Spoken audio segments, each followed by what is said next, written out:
mangumpisal ka sa pari, hindi na lang diretso sa... Direct.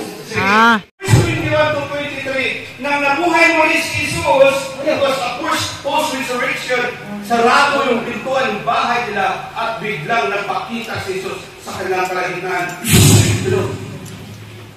Sabi ni Jesus, peace be with you.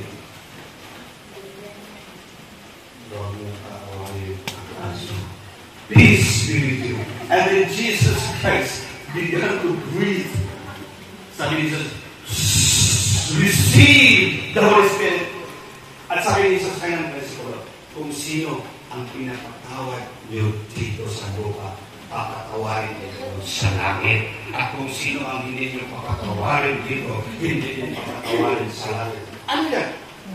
That's the power and the authority of Jesus Christ pagkatapos binigay niya sa kanyang mga disipulo para magkatawad tayo sa atin. Kasi na, bakit sa 1 John 1 sinabi, direct to God, kasi nandoon pa si Jesus kasama nila.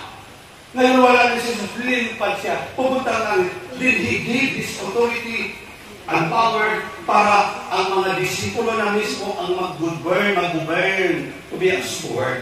Ngayon wala na mga disipulo. Pero may succession of authority. Nagpatuloy ang gawa